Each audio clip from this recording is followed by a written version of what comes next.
So would your analysis include, for example, trying to reach an opinion as to the distance between the end of the barrel and the skin? Yes, sir. Would it also include trying to reach an opinion from the end of the barrel to the clothing? Yes, sir. Trying to reach an opinion what effect, if any, the clothing may have had in the appearance of the wound on the skin? Such things as that. Yes, sir. We'll talk about some of those details in a moment, but some of the things that I would also like to talk with you about today is your opinion of how long Trayvon Martin may have been alive, and also how long Trayvon Martin may have been conscious, if those are different opinions. There are different opinions because you can be alive and unconscious.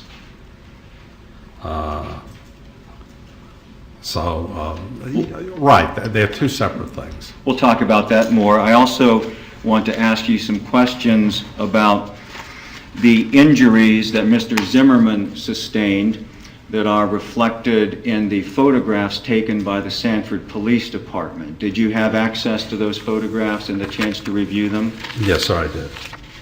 I'll also want to talk with you a little about the injuries that you observed through photographs or through reviewing the autopsy sustained by Trayvon Martin, in addition to the gunshot wound itself. So generally that's the framework of what I'd like you to talk about today, and let's more specifically talk about the gunshot itself and the mechanics involved in that. I know you've already touched upon the mechanics of what happens when a bullet is fired from a gun, when you talked about the micro photography and that the puff of gas followed by the bullet followed by the rest of the gas is essentially the sequence. Yes, sir.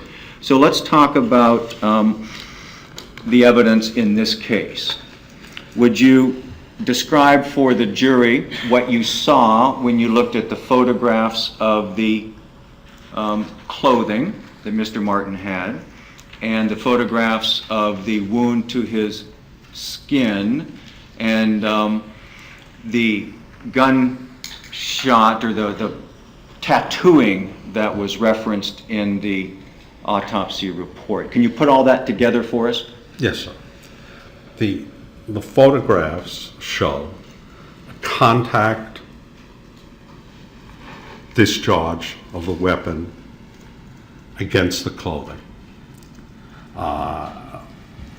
And this I agree 100% with the firearms examiner, that at the time of discharge, the gun was against the clothing, the gas came out, tore the clothing, there's a defect and there's tears from it, there's deposit of soot all around it.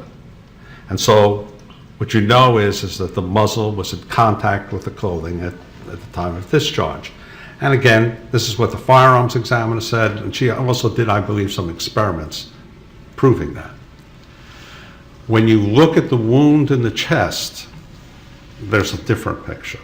The wound in the chest was about 1 inch to the left of the midline, 1/2 inch below the level of the nipples. And what you had was a circular punched out wound, which is an entrance, but it lay in an area of powder tattooing measuring 2 inches by 2 inches. Now, powder tattooing are marks on the skin due to powder grains that come out the muzzle of the gun. They're not powder burns. People use the term powder burns, but it means a whole bunch of different things. This is very specific. When the powder grain comes out of the barrel and the barrel is close enough to the body, that grain of powder hits the skin and produces a mark and a reaction, a reddish color reaction.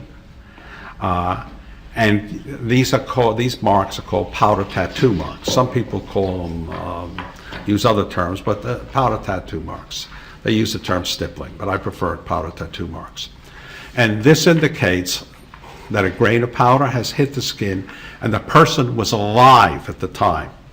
You do not get true powder tattoo marks in dead people. And there was a distribution measuring 2 inches by 2 inches and a certain density in these tattoo marks. And this indicated that the gun was not against the skin. It was not a half inch away. It was more than an inch. And based upon the concentration of the marks and the size of the pattern, it's my opinion that the muzzle of the gun in this case was 2 to 4 inches away from the skin. So the barrel of the gun was against the clothing. The muzzle of the gun was against the clothing, but the clothing itself had to be 2 to 4 inches away from the body at the time Mr. Martin was shot. Dr. DeMaio, I'm going to show you what's marked as State's Exhibit 96, which is a photograph taken at the medical examiner's office showing the entrance wound. It may take a minute to warm this up, so let me, if I might, approach the witness, and perhaps you could point out what you're saying to the jury.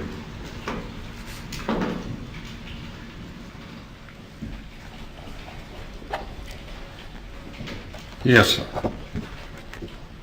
May I? If you look, what you see is the hole produced by the bullet. And that's essentially a punched out type entrance. And then all around the entrance, you see these all little marks, almost like flea bites or ant bites, not fire ants, but regular ants. Little bite marks all around, and these are powder tattoo marks.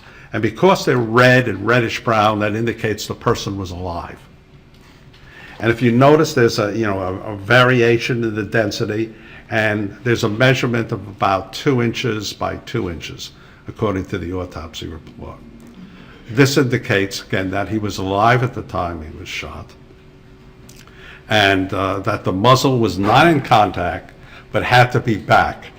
The first time you see powder tattoo marks is when the muzzle is a half inch away.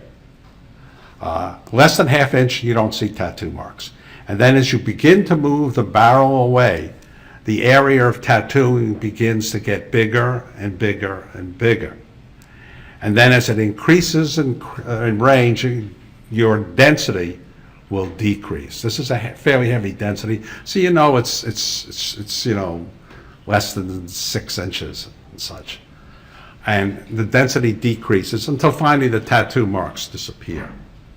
This is ball powder, most probably flattened ball. It would disappear from bare skin at about 3 feet. But by the size, the density, this is close, somewhere between 2 and 4 inches. Your opinion as to the distance is based upon your training and research? Yeah, I've done a lot of research in powder tattooing and whether you can make valid judgments as to range. That is, what firearms examiners will do is they'll use, like, usually heavy white paper, and they'll fire the gun, and they get a hole, and then they get marks around it. And then by the size of the pattern and the density, they'll give an opinion as to the range. Well, this has been used for 75, 80 years to make judgments. But the problem was, does it really reflect what happens on the skin? And I got curious about that, so I decided to make a determination. And I did experiments, and you have to use living animals to do it. And based on the experiments, I found out, yes, it's valid. To determine the size of the pattern by shooting against, like, white paper is valid out to at least 18 inches. So I got interested in there, and then I did determinations of powder tattooing from handguns and rifles and shotguns, and how far it extends, and how different types of powder make such a determination. This is a ball powder variant. So it actually, there's a lot more grains in a cartridge loaded with with ball powder. So you have a denser pattern. And because of the configuration of the grains of powder, they actually go out further. So, and I know it's ball powder because the firearms examiner states that in her report. Dr. DeMaio, the exhibit you just published to the jury is now on the screen. The detail may not be as good as on the photograph itself, but that's in evidence the jury can review later. This is what you described as the 2-inch by 2-inch tattooing pattern? Yes, sir. Is that what helps you be more precise about the distance than just the 1/2 inch where you said it can't be less than a 1/2 inch, or the beyond 18 inches or several feet where you know the powder would have dropped off? Right. The thing is that if it's less than 1/2 inch, you would see a hole surrounded by dense soot, and you would not see individual powder tattoo marks. Powder tattoo marks begin at about, in the metric system, 10 millimeters. It's about 1/2 inch. And then begins the pattern gets broader and broader. How does, how does the pattern get broader as the distance increases? It's kind of like with a hose, when you have that spray coming out, the cone shape, and the farther you get from the end of the hose, the bigger the spray pattern. And so it's like that. And but of course what happens is just like the hose, after a while the water droplets just fall off and you can spray so far. Well, it's the same thing with the powder. After a certain distance it loses its velocity and just falls away. Would the clothing, it's not disputed in this case that there was clothing in between the end of the muzzle and the skin. In fact, we have the shirts here in the courtroom if it would assist in your testimony with the jury. But the question is, what effect, if any, would the clothing being in between have on the appearance of the wound itself on the skin? In this case, none, because the clothing was not between the powder and the skin at the time of discharge, because there was a hole there produced by the gas and the bullet. So don't forget, the powder is behind the bullet. So the gas tears open the cloth and the bullet makes sure there's a hole there. And then the powder comes through there. So now if you had, the gun will say 6 inches away from the clothing, you'll have just a little hole. The clothing will filter out the powder to a degree. But in this case, clothing didn't filter out the powder because the clothing wasn't there. You had a hole there. And you had the muzzle against the body, and so everything coming out the muzzle was going through the hole. If the muzzle of the gun had been pressed into Trayvon Martin's chest, even with the clothing in between, what would you see differently than what you see here? You would see a hole like that, and it would be surrounded by a halo of black soot, and maybe on the skin a grain or two of powder. But you wouldn't see powder tattooing because what the clothing would do is it disperses the soot. It doesn't disperse the powder. The powder would be inside the body.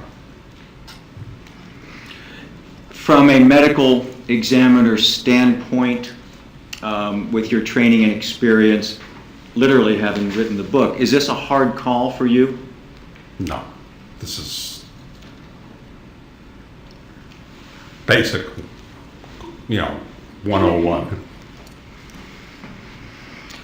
Let's talk for a moment, if we might, about the trajectory of the bullet itself. Having reviewed the medical examiner's report, included the photographs, I take it, that were available of the internal examination? No, there weren't photographs of the internal examination. There was an X-ray, which is actually better because organs shift around. Let's talk about reference the X-ray if you wish. That's in evidence too, Right. somewhere in this stack. But also that you know the path of the bullet through the right ventricle and into the lower left lung. Right. What the autopsy describes... I'm sorry, the lower right lung. I'm sorry. What the autopsy describes is a bullet hole in the left chest, as I said, an inch to the left of the midline. It goes through what's called the fifth intercostal space. That is, between your ribs you have spaces. Fifth intercostal space is the space between your fifth rib and your sixth rib. So it went through there, and then it hit the sac surrounding the heart, went through the right ventricle of the heart, in and out, and then it went into the right lung. And when you look at the X-ray, you can see the lead core of the bullet in sort of the center, and then you see the jacket fragments on the right side of the chest.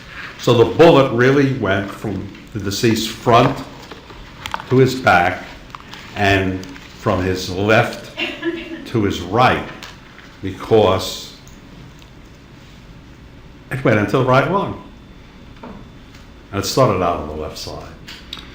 Meaning there must have been, based upon your review of the description of the autopsy, must have been at least a slight left to right trajectory. Yes, there's some. I can't really quantitate it, but there's some. It doesn't appear radical, but that the bullet was going from Mr. Martin's left to his right. I wanted to point that out, that left to right, meaning from Mr. Martin's left toward Mr. Martin's right. So that's correct. There's a standard way of describing wounds. And when you describe wounds and when you talk left to right, up and down, you're talking from the deceased's viewpoint, not from you looking at him.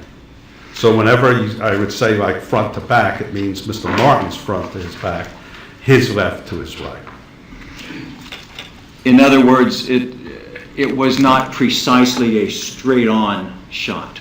No, it does not appear so.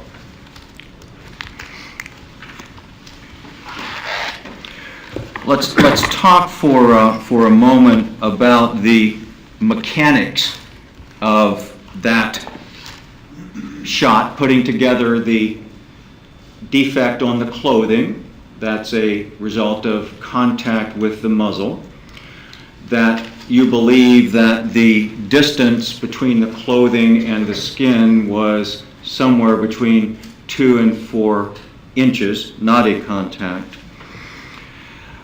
Your understanding of Mr. Zimmerman's statement because of the video reenactment.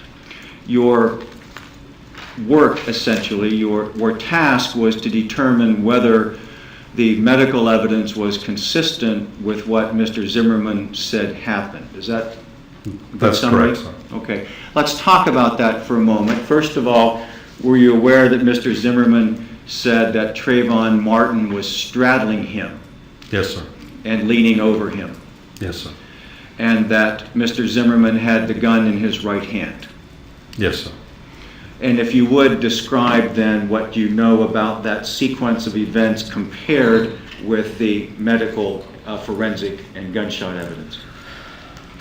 The medical evidence, the gunshot wound, the tattooing, is consistent with his opinion, with his statement as to that. And the reason it is don't forget, the simplest thing is the gun was in his right hand.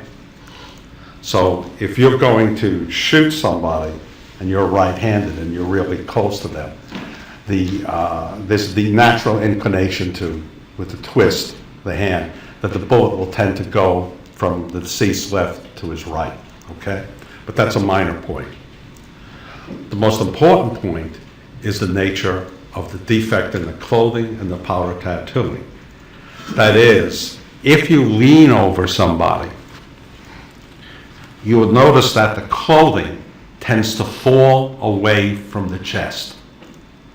If instead you're lying on your back and somebody shoots you, the clothing is going to be against your chest.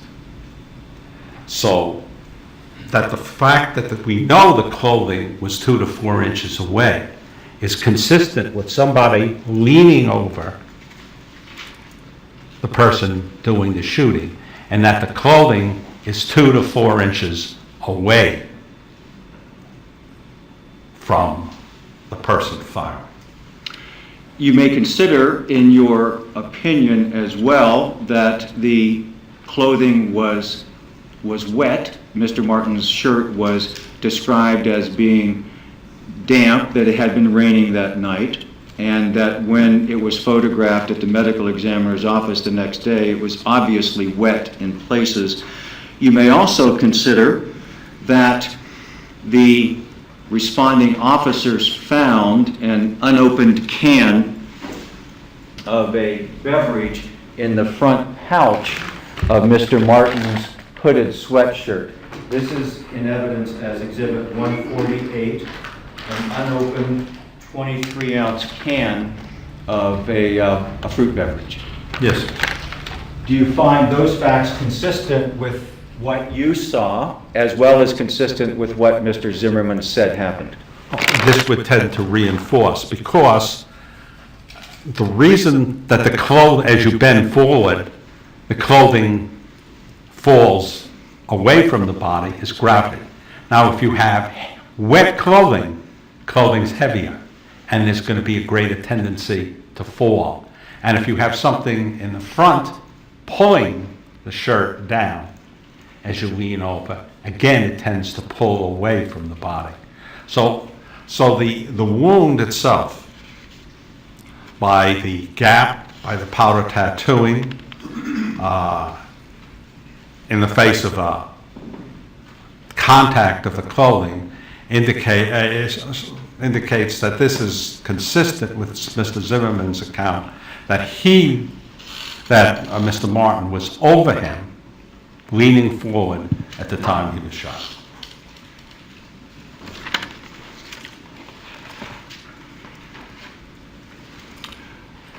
Let's shift gears for a moment and talk about Trayvon Martin's, the mechanics of the effect on Trayvon Martin receiving that shot, in terms of how long you believe he would have survived and how long within that time you believe he may have been conscious, and further, what, if anything, he could do voluntarily during the time he was conscious, whether he could talk or move or be physically active. Do you follow me? Yes, there are three questions that you've brought up. Number one is the ability to move. That is determined by the amount of oxygen in your brain, for which you have a reserve of 10 to 15 seconds. So even if I, right now, reached across, put my hand through your chest, grabbed your heart, and ripped it out, you could stand there and talk to me for 10 to 15 seconds, or walk over to me, because the thing that's controlling your movement and ability to speak is the brain. And that has a reserve supply of 10 to 15 seconds. Now, that's minimum. That assumes no blood is going to the brain. If you get some more blood going to the brain, that can be longer, okay? It's going to depend on blood pressure and how severe your wound. The other thing is, and I know the answers are kind of getting complicated, not being simple, is that some people get shot and immediately collapse. Some people get shot, don't even know they've been shot, so they can function. So what I'm saying is minimum is 10 to 15 seconds. That's a given, okay? Now, how long can your heart beat? Because I'm using for time of death, cardiac, not brain. That's not relevant here. Okay, cardiac. In this case, you have a through and through hole of the right ventricle, and then you have at least one hole, if not two, into the right lung. So you're losing blood, and every time the heart contracts, it pumps blood out the two holes in the ventricle and at least one hole in the lung. So you're losing blood. If you engage in a struggle, which is what was supposed to have happened, your heart rate increases. Mr. Martin was a healthy young man. If he's involved in a struggle, you expect his heart to be beating, especially after he gets shot, more than 100 times a minute. You know, healthy people, 120 in a struggle, it's no big deal. Now, remember, every time the heart beats, out comes the blood. Now, if he loses, say he's only beating 100, which is relatively slow. If he loses 15, if he loses, okay, we got the three things. Say he loses a tablespoon of blood every time the heart beats, which is, well, you got two big holes in the heart. So if you lose that tablespoon, that's not that much blood. That's 15 cc's. The heart's beating 100.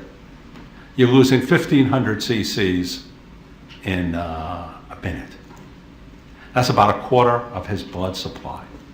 And a second minute, if you could assume the same rate, actually the heart would probably be beating faster for the second minute. He's going to lose another 1,500. Well, that means he's lost more than 50% of his blood supply very suddenly. It's not just the loss of blood. At that point, he's not pumping any sufficient blood to the heart, or to the brain, or anywhere else, and he's reached the point where he's going to die.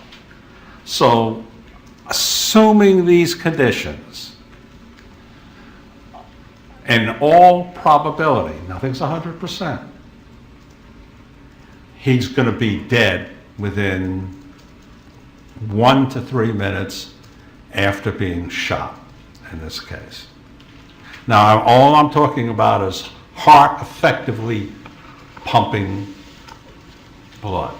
Now, you can still get some electrical activity, but you're not pumping. And this is in all probability. So, how long was he conscious? Significantly shorter than the time necessary to die, because you wouldn't have sufficient oxygen getting to the brain. I can't tell you exactly how long he could be conscious. I can tell you the minimum, 10 to 15, unless psychologically he just blacks out. So that's the best you can give in estimates. Dr. Maio, in your training and experience and research, are you familiar with incidents where individuals received a similar or even more serious injury than you see that Trayvon Martin sustained, and could still talk, move, do voluntary actions for that 10 to 15 seconds? Oh yes. Best case I have, speaking like a forensic pathologist, is an individual shot in the chest with a 12-gauge shotgun at point blank range. His heart was completely shredded. He turned around and then ran around 65, 75 feet before he collapsed. Does the fact of being shot in the heart itself mean anything other than it has an accelerated loss of blood and that it will quickly deplete the oxygen to the brain because of the loss of circulating blood. No, nothing else than that. It doesn't cause the same kind of physical response as being shot in the head, for example. Right, right. It's that some of the SWAT teams, if they want to immobilize somebody immediately, what you have to do is you have to shoot them in the head. They know it.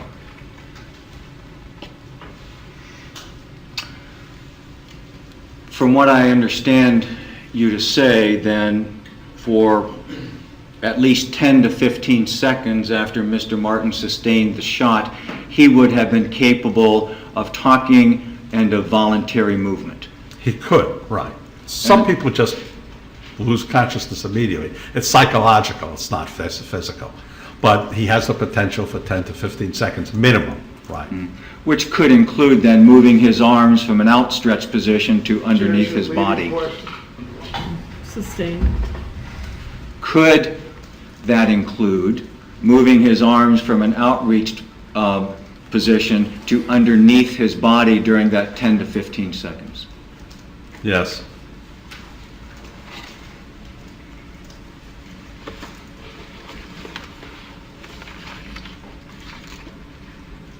At the time that one loses consciousness, I take it they then lose the ability for voluntary movement? Oh, yeah. Once you're unconscious, you don't have voluntary movement. And you would not be feeling pain? That's correct, sir.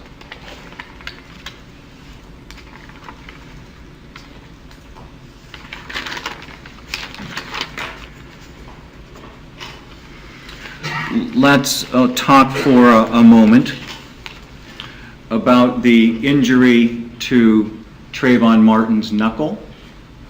You remember there being in the photographs and a discussion in the autopsy an abrasion on the left hand fourth finger? Right, 1/4 by 1/8 of an inch abrasion, straight. Do you agree with Dr. Bao that that's an abrasion type injury? It appears to be. Is that consistent with having come in contact with a hard surface or impacting some other surface? It's consistent with impacting a hard surface. Would concrete qualify? Concrete could qualify, yes, sir. In your training and experience, under circumstances like this, would you expect to see bruising on the knuckles if there had been punching going on? You can see bruising or you cannot see bruising. It depends what part of the body you punch. The softer the portion, you may not see it. And then, in a case like this, you can have bruising, but it may not be visible unless you cut open the hand, the skin, and peel it back. So there may have been bruising there that we don't know about, or there may not have been bruising, but it doesn't make that much difference. You can punch someone and not get bruises, and punch someone and get bruises. It's just too variable. Does it take blood pressure in order to get bruising? Yes. Once your blood pressure goes, then you don't have bruising. That's why they say you can't bruise a dead body. No blood pressure. The bruising occurs when the blood pressure forces the blood out of the torn blood vessels into the soft tissue. And in this instance, Mr. Martin lost blood pressure very quickly. Yes, sir. So had Dr. Bao been looking for bruising, especially in the areas of the knuckles, the better course or the better practice would have been to take a look internally. Right, to cut. The funeral director repairs it without any problem. As far as you know, that was not done in this case. That's correct, sir.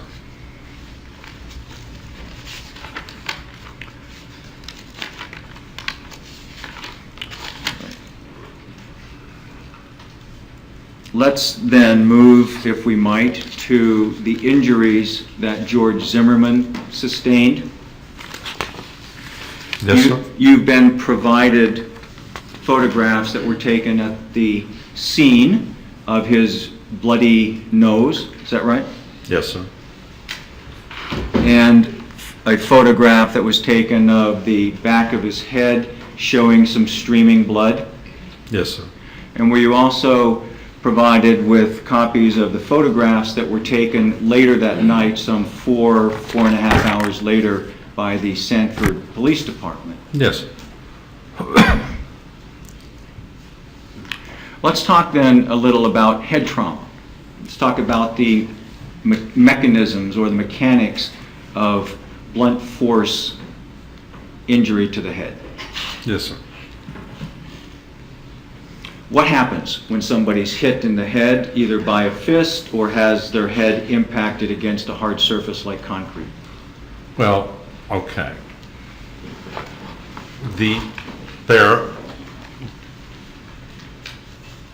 What'll happen is the brain, the head will move. We'll say the head's fixed, and then all of a sudden it's made to move, or it's moving, hits, and stops suddenly. It works the same way. The brain will shift. The brain is kind of like gelatin, and it will move back and forth inside the cranial cavity.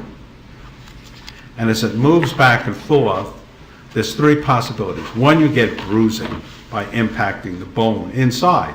The brain can come back and hit the bone so hard you get bruising. Or, a variant of it, you get bleeding. You can get what's called subarachnoid hemorrhage or subdural hemorrhage. So you can get intracranial hemorrhage.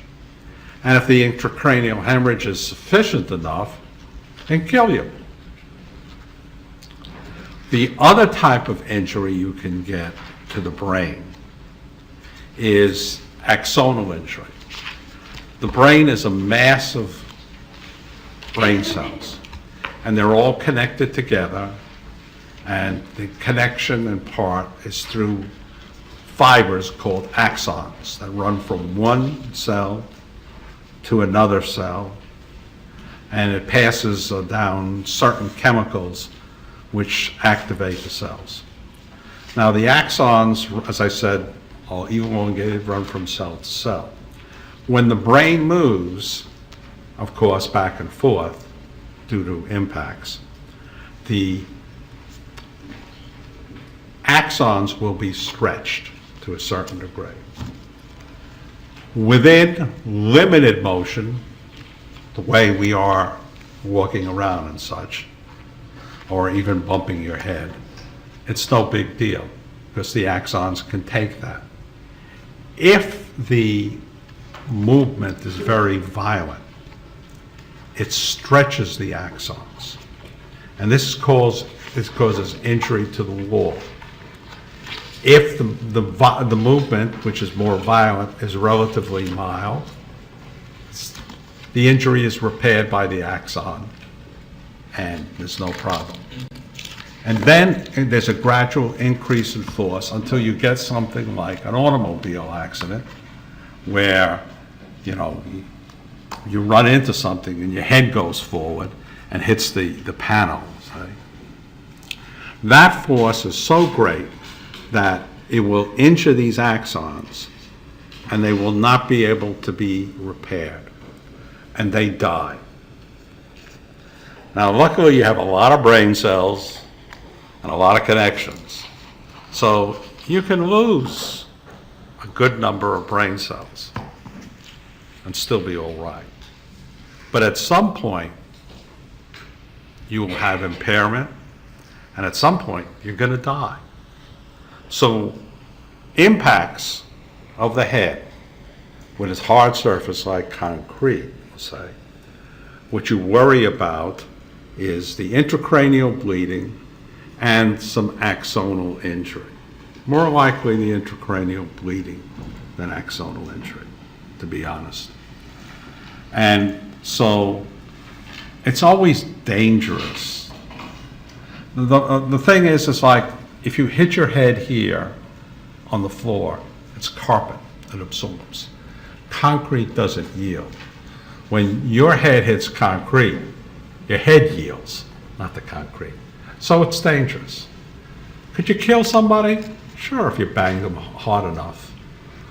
But if you don't, but even if you don't do enough to injure the brain significantly, you're going to have some stunning effect. That's what concussion, these football players who get the concussion, what it is it's axonal injury. And, some can take it, some can't. Sometimes there's sequelae down the line. But you can get very mild concussion, just not just banging your head on a cabinet, that doesn't do it. But I mean, you fall and you hit your head, and you can get a mild concussion. You don't lose consciousness, you just appear stunned. I know this is not a medical term, but it's like stunning goes to concussion, goes to getting worse. I think the best thing is stunned, where you may not have any significant physical injury to the brain, but you are stunned just from the impact. Stunning is a good term. It's better than concussion. You're suggesting it's a progression depending on how hard the impact is and perhaps how susceptible the person is to it? Yes, and how many times, it is, and how much force is used. But at least you're gonna, if you get, your head hits something unyielding on concrete with sufficient force to tear the scalp, you are going to be, at a minimum, stunned. And then it could be much worse than that. But you're going to be stunned. Because the thing is, we all hit our heads all the time, and how often do you get a scalp laceration? It's not that common.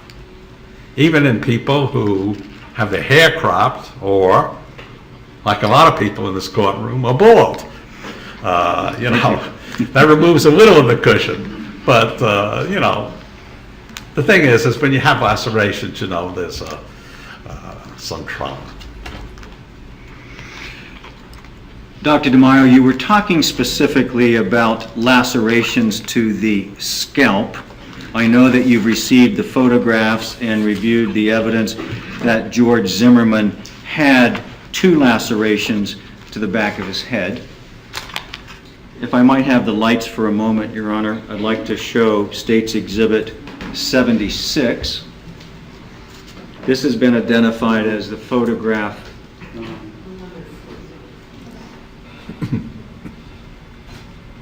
Is there maybe another button to push? The clerk is doing it. Cycle down for a moment.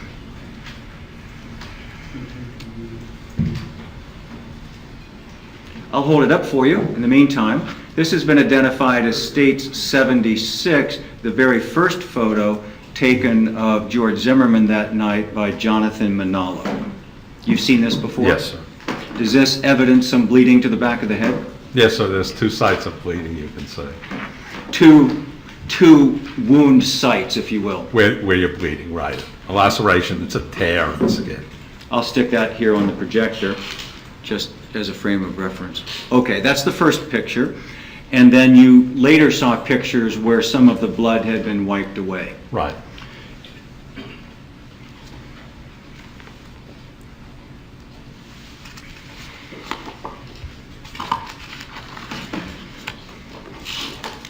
Let's take a look for a moment at 74. And how well that can be seen, maybe not so great. What do you see in this picture in terms of evidence of injury? It looks like you've got a bruise on the left side. It's not really a very good photograph. Let me see if I can find one that may be a little bit better. These are all in evidence, so the jury can review them at their leisure, but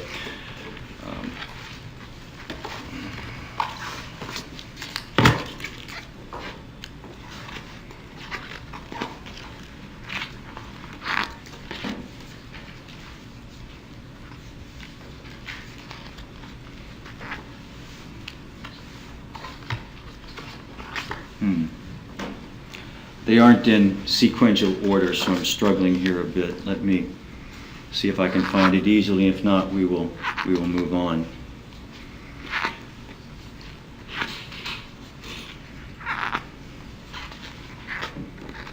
No, I think we're stuck with this one for the moment. Do you see in this photograph what looks like two separate areas of swelling? Yes, if you look in between, you can see there's an injury at, let's see, if you look at the head, say at, I have a pointer if that would help. yes.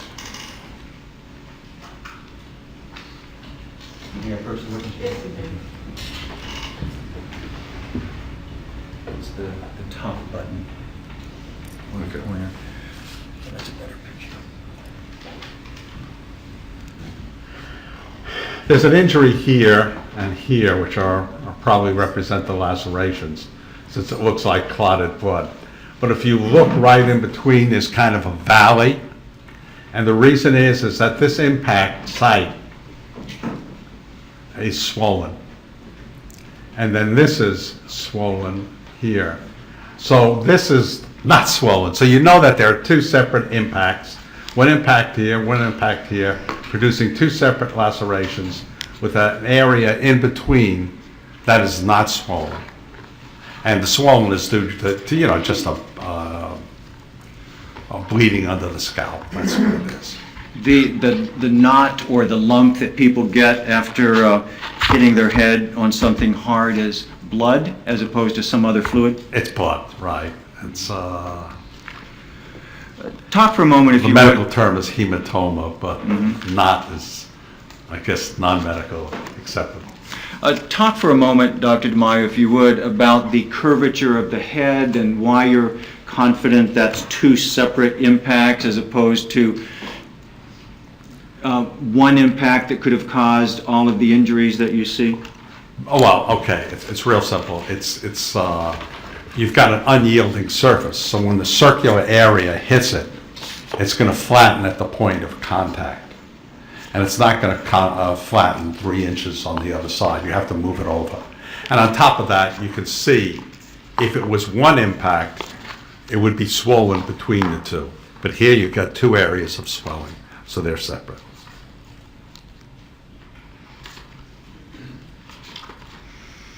You commented earlier that it's not that easy to get a laceration from impacting on a flat, solid object.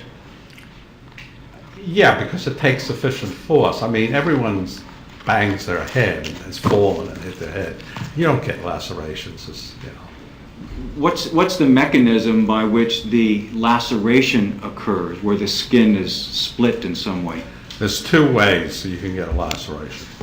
One is if it's a direct perpendicular impact, you just crush the skin. And as you crush it, you push it away from the point of impact, and you get a tear.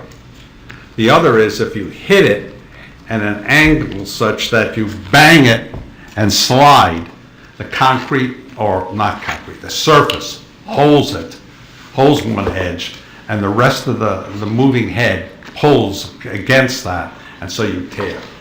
A laceration is nothing but a tear.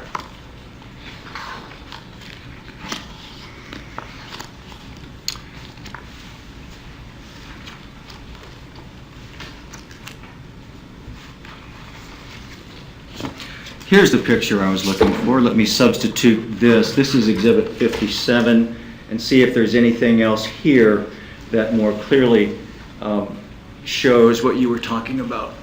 Yeah, again, when I was,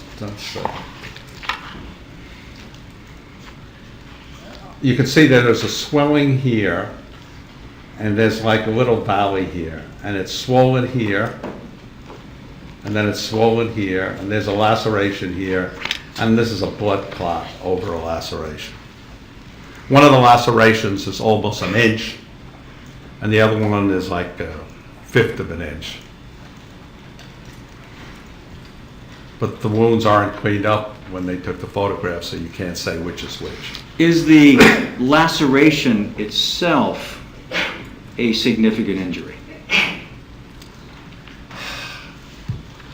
In this case, well, just that it's a marker of force.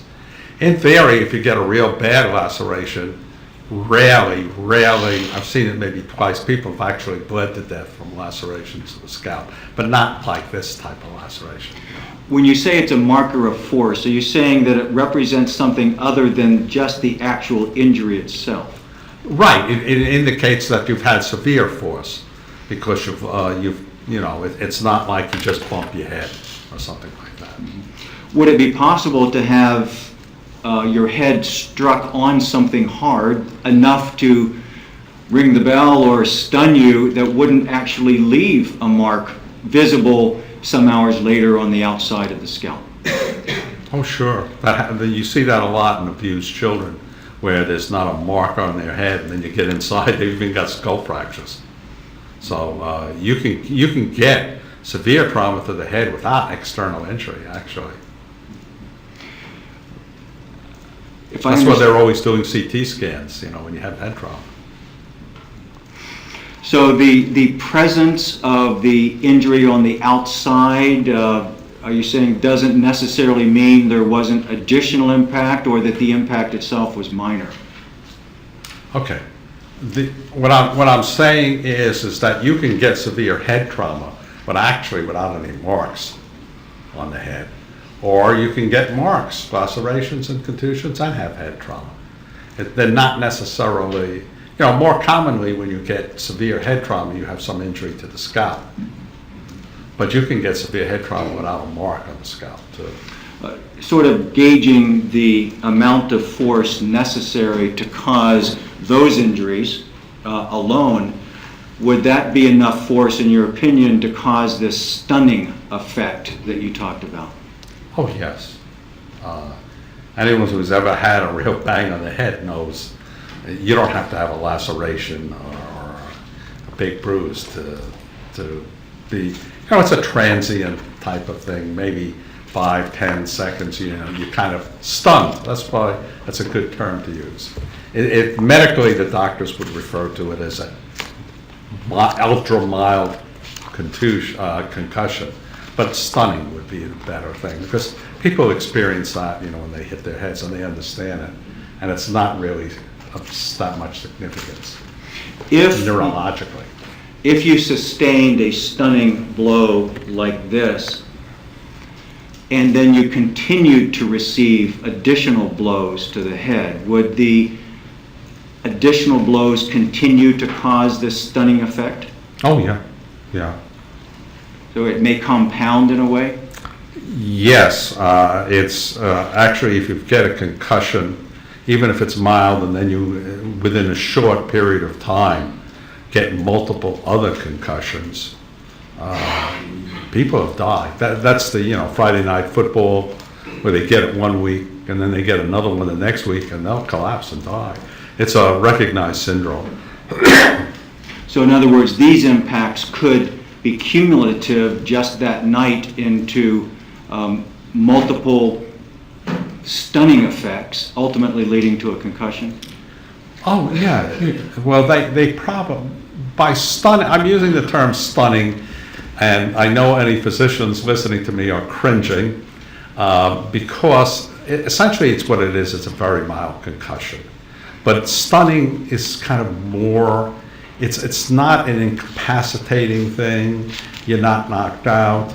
Is anyone who's ever fallen and hit their head hard knows what I'm talking about, the stunning effect. But it's, you hit your head hard, you understand what it means. There has been some discussion in the testimony about punctate abrasions. Yes, Let sir. me show you Exhibit 66.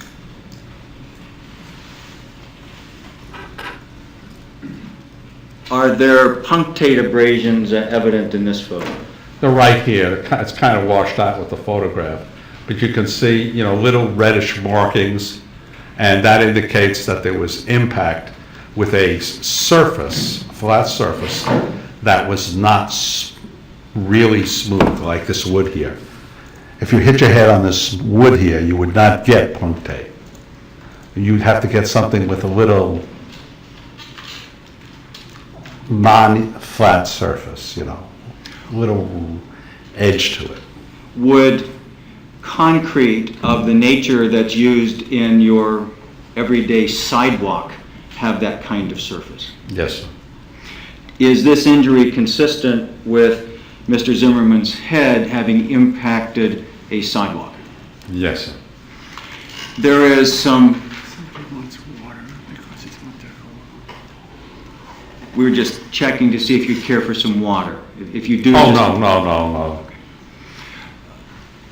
The punctate abrasion is that sort of granular looking red stuff around the temple? Right, it's not smooth. It's an area red here, and then a little here, and a little here, and a little here, and a little here, and a little here, and a little here, that sort of thing. There appears to be a noticeable lump or knot a little higher up. Right, over here. Does that appear to be a consequence of the impact? Right. What would you, how would you describe that? A knot? No, hematoma, it's bleeding underneath the scalp. Do you think it's likely associated with the impact that caused the punctate abrasions? Yes, sir.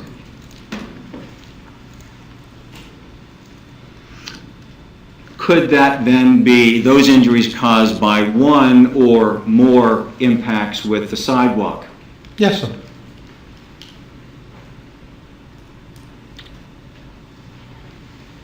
Let me show you State's Exhibit 70, a view of the right side of Mr. Zimmerman's head, I believe. Do you see anything here that would suggest impact with a fist or the sidewalk? You can start to see this was that punctate, and there's a little lesion over there. It's not a good photograph, unfortunately, so. But again, it's consistent with some impact of some sort. This is another photo of the same side. This is in evidence as 71. Slightly different angle. You can see it. Here's the injury. It goes here. You can see the reddish areas. Let's take a look at the other side of the head, on the left side in Exhibit 73.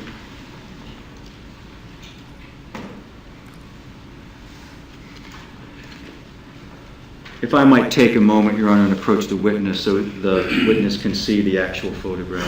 Oh, I can see. Okay. There's no problem.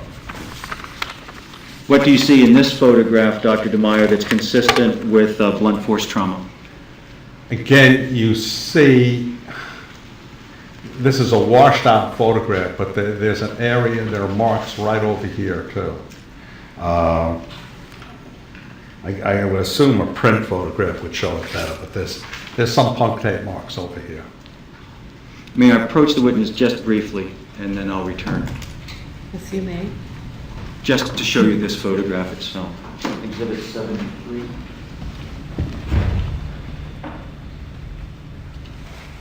If you see better in this what was on the projector, could you point that out to the jury? Yes, if you look right here,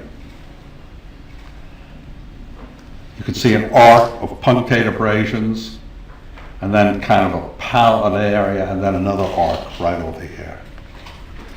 Do you see signs or evidence of a hematoma, bruising of some sort?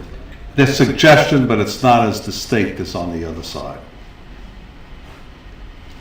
Thank you.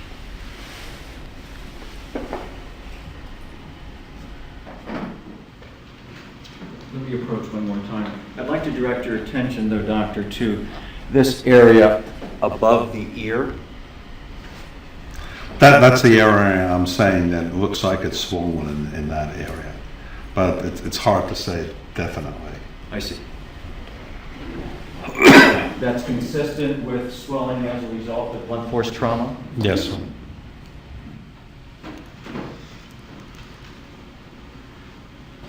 That area is this general area here? Right.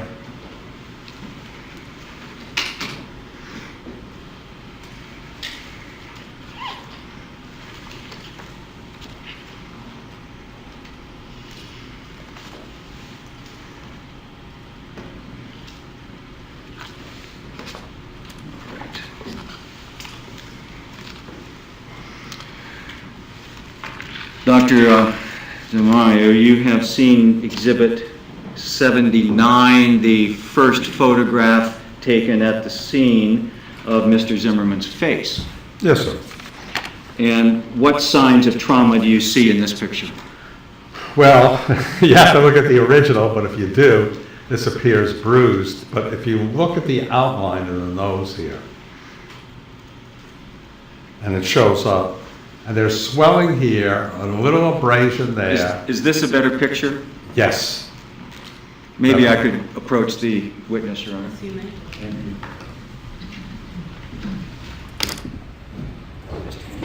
Okay.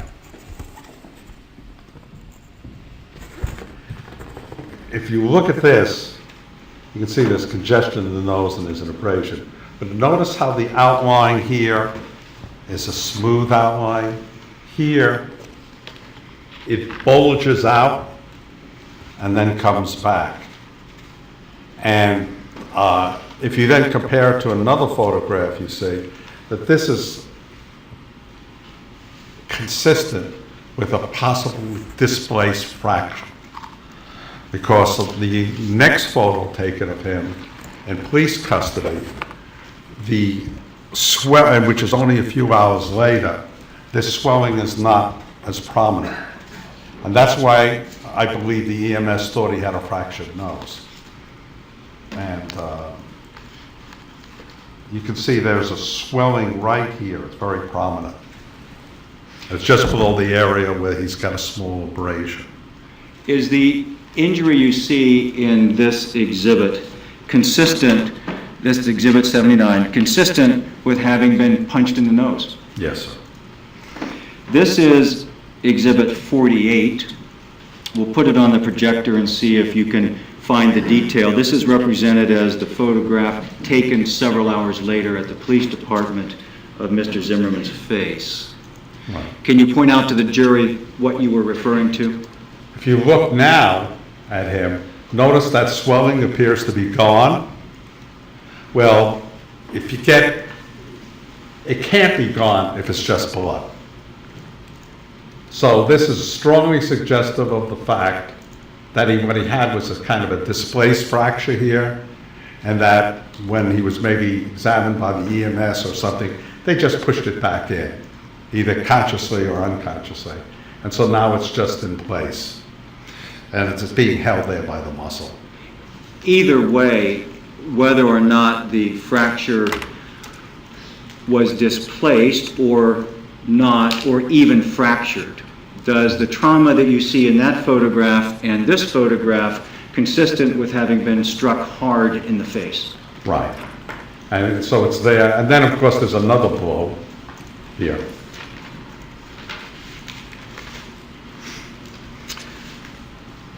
I will show you 72, taken that same evening, to see if that illustrates some of the other injuries you observed. Is that the part of the forehead you were talking about? Right. It's again another one of these washed out photographs, but let me see. You can vaguely see there's like a line here, and then there's another, and when you look at the prints, they're reddish markings. You can see this is linear right here, see? Line. And then, this is a crease in the forehead. I'm talking about this coming down. And then right over here. And those are, if you look at a better photograph, there are reddish areas. It's not consistent with concrete. It's consistent with something more like a punch than concrete. So this would, because what you've got is, if you look at it, the skin is intact. The injury is underneath the skin, this reddish mark. Something that doesn't wash off. Yeah, oh no, this doesn't wash off because it's on multiple photographs. But I mean, it's not blood, but I mean, it's underneath the skin. But it's not from something like concrete or anything like that. Would it likely be a different impact than the one that caused the injury to the nose itself? Yes, it's too far down, and it's not the same thing. In the photograph, if you look more to the right, I'll put the pen on it for a second as you describe the photos being washed out. Do you see some evidence there of some mark of some sort? Right, this is it. There's a mark like this, and then there's a mark here. I have a photograph of myself, which is not entered into evidence, so It's the same picture, is it not? it's the same picture, but it's kind of, this thing's washed out. So you should have a picture and evidence. Yes, that's Exhibit 72. I'm showing it to you here now. This is the picture in evidence. So there's a separate red mark on the forehead that you're pointing out now that may suggest additional impact? No, I think this and this are the same impact. I think you have 6 identifiable injuries. The 2 lacerations on the back of the head, the impacts in both temple regions, that's 4, the nose is 5, and the forehead is 6. And there may be others, but the photographs are not of the quality that you can say.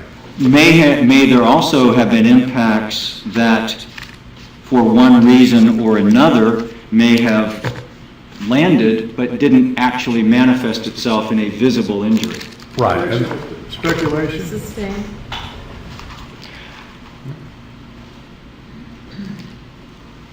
In a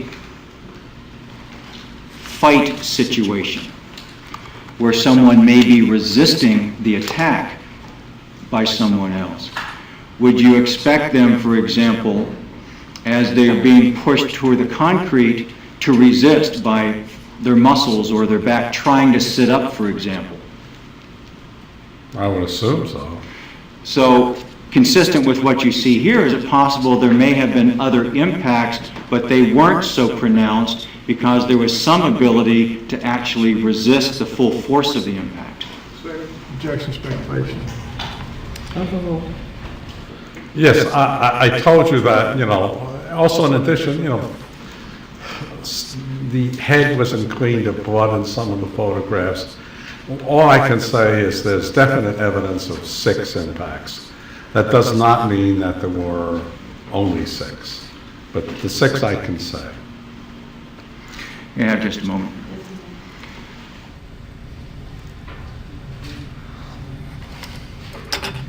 Thank you, Your Honor. Tender the witness. Yes, you may.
Ladies and gentlemen, we're going to recess for lunch. During the lunch hour, you're not to discuss the case amongst yourselves or with anybody else. You're not to read or listen to any radio, television, or newspaper reports about the case. You're not to use any kind of an electronic device to do independent research about the case, people, places, things, or terminology. And you're not to read or create any emails, text messages, Twitters, tweets, blogs, or social networking pages about the case. Do I have your assurances that you will abide by these instructions? Thank you, and if you'll put your notepads face down and follow Deputy Jarvis, we'll be in recess till 1:30.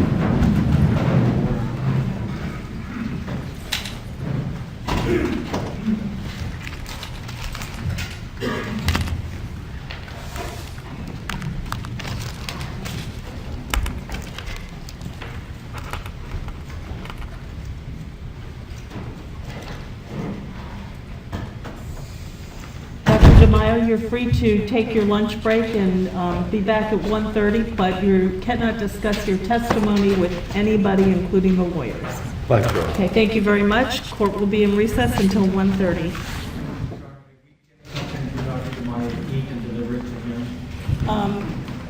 I don't think he'll have time to get to the courthouse, and he doesn't have a car. Then fine. Thank you.